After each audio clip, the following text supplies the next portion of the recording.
Hello नमस्कार, कैसे हैं आप सब? उम्मीद है बिल्कुल अच्छे होंगे। और लगातार अपना चैनल पे बने रहने के लिए आपको बहुत बहुत धन्यवाद। इसी तरीके से अभी लास्ट टाइम लाइव में बहुत सारे ऐसे डिमांड्स उठी भी थी और काफ़ी लोग के हमने क्वेश्चंस का आंसर भी दिया था।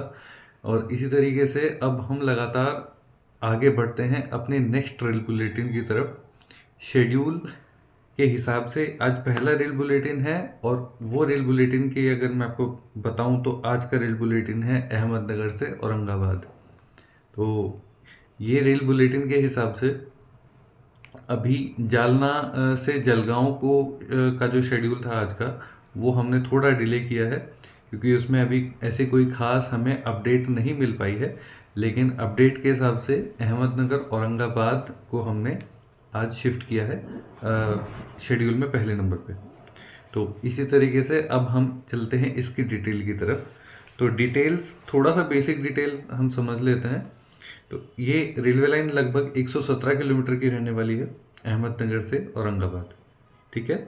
तो 117 किलोमीटर अहमदनगर से औरंगाबाद अगर आपको इस रूट पर ट्रैवल करना हो तो आपको बेसिकली मनमाड़ से जाना पड़ेगा। लेकिन मनमाड़ से अगर आपको सीधे अहमदनगर औरंगाबाद की कनेक्टिविटी चाहिए तो ये जो रेलवे लाइन है ये अपना अलग एक इम्पोर्टेंस देखती है, क्योंकि अगर इसको रेलवे लाइन को बनाया तो ये जो इसकी इम्पोर्टेंस है वो बहुत बढ़ जाएगी। और इसी तरीके से ये दिल्ली से मुंबई इंडस्ट्रियल कॉरिडोर, जो आई होप मोस्टली जानते होंगे, और औरंगाबाद इंडस्ट्रियल सिटी, इसमें बहुत बड़ा रोल प्ले करेगी क्योंकि रेलवे लाइन अपने आप में एक बहुत बड़ा रोल प्ले करती है इंडस्ट्री को ग्रो करने में।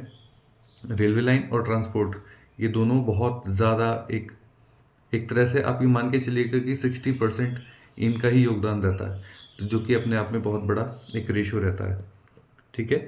तो इसका अब से एक साल पहले ऐसी न्यूज़ आई थी कि गवर्नमेंट ने 1585 करोड़ या फिर 1585 करोड़ 1585 CR इसके लिए सैंक्शन किए थे। लेकिन वो जो बजट है, वो जो निधि है, वो अभी तक धीरे धीरे करके लोगों के अकाउंट में कुछ के चली गई है, कुछ के अभी नहीं गई है। उसका रीज़न है कि जो भी बजट की निधि स्वीकृत हुई थी उसमें कई जगह मुआवजे का जो पैसा है, कुछ लोग कुछ किसान बोलते हैं कि मुआवजे का पैसा कम मिला है, कुछ कहते हैं कि हमें सर्कल रेट के हिसाब से नहीं मिला है, और काफ़ी लोग कहते हैं कि हम आपने उस एरिया में ज़्यादा दे दिया, हमें ऐसा कम क्यों, इतना भेदभाव क्यों। ये काफ़ी चीज़ें उस टाइम पे अभी वहाँ पे हाल फिलहाल में उठ रही हैं। तो अहमदनगर से औरंगाबाद के बीच में अभी सर्वे के बाद लैंड एक्विजिशन यानी कि ज़मीन अधिग्रहण की प्रक्रिया चल रही है, और ये लगभग आने वाले एक साल तक और चलेगी। और इसमें पूरे पूरे चांस ऐसे हैं कि इस साल के सितंबर तक इस पर काम शुरू हो भी जाएगा। और इस ये लाइन अकॉर्डिंग टू जनरली, मतलब जो कि हमारा अंदेशा कहता है, सरकार के आंकड़े पे ना जाके हमारा अंदेशा ये कहता है कि इसमें ये लगभग 3 से 4 साल इसमें अभी लगेंगे इस रेलवे लाइन को कंप्लीट होने में। अगर आज की डेट से भी इस पर लगातार काम शुरू करते हैं तो 3 से 4 साल इनको लगने ही लगने हैं। ठीक है। अब इसकी बात अगर करते हैं तो वहाँ के एक नेता हैं डॉक्टर भागवत कराड़ जी।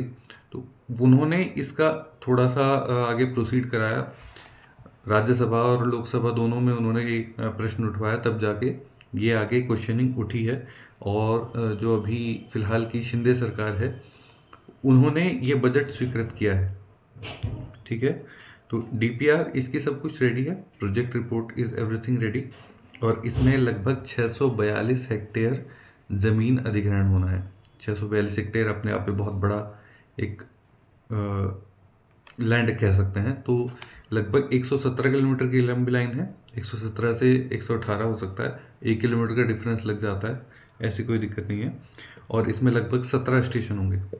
तो 17 स्टेशन में उसमें से कुछ मैं मेन स्टेशन बता देता हूँ, जैसे साजापुर, अम्बेलोहल, गंगापुर, देवगढ़, निवाला और शनि सिंगनापुर। शनि सिंगनापुर को बहुत लोग जानते होंगे। तो फिर सीधी कनेक्टिविटी, एक तरह से आप मान सकते हैं कि एक सीधी कनेक्टिविटी शनि सिंगनापुर जी के लिए हो जाएगी, जो कि बहुत बड़ा अपने आप में बूस्ट होगा एक ट्रैवलर होने के हिसाब से, और एक क्या इन्फ्लुएंसर होने के हिसाब से, मतलब एवरीथिंग, अगर हर एक पर्सपेक्टिव से देखा जाए तो ये रेलवे लाइन बहुत ज़्यादा बेनिफिशियल होने वाली है। और अभी फ़िलहाल ज़मीन अधिग्रहण का इस पर पंगा चल रहा है। ज़मीन अधिग्रहण का काम ख़त्म होने के बाद इस पर आगे आप काम देख सकते हैं कि काफ़ी हद तक इस पर बूस्ट कर जाएगा। तो इसमें कुछ टाइम लगेगा अभी, पर इतना ज़रूर है कि पहले चरण में जो काम शुरू होगा औरंगाबाद से शुरू होगा, और औरंगाबाद से फिर अहमदनगर की तरफ करते हुए ये काम लगभग 4 चरणों में निपटाया जाएगा। 4 चरण होंगे और उसी की तरफ से, और लगभग 4 से 5 साल इसमें भी लगने हैं। तो आप मान के चलिएगा कि 2028 या 29 तक ये जाकर रेलवे लाइन तैयार हो पाएगी। अभी जमीन अधिग्रहण का काम चल रहा है। तो फिलहाल अहमदनगर से औरंगाबाद की अपडेट यही थी। इसके अलावा और अगर आपको कोई क्वेश्चन हो तो आप कमेंट करके पूछ सकते हैं। और आज का ऐसा कोई खास प्रश्न नहीं है, इसलिए हम क्वेश्चंस आज इसमें ऐड नहीं करेंगे। उसके अलावा लाइव सेशन में काफ़ी लोग अपने साथ में जुड़े हैं, और भी बहुत सारे लोग अपने साथ जुड़ेंगे, और इसी तरीके से हम आगे लगातार चलते रहेंगे, आपको अपडेट देते रहेंगे। आपका बहुत बहुत धन्यवाद। लगातार चैनल पर बने रहने के लिए आपका बहुत बहुत धन्यवाद। इसी तरह बने रहिएगा। चलिए मिलते हैं अगले लाइव सेशन में, अगले बुलेटिन में। Thank you.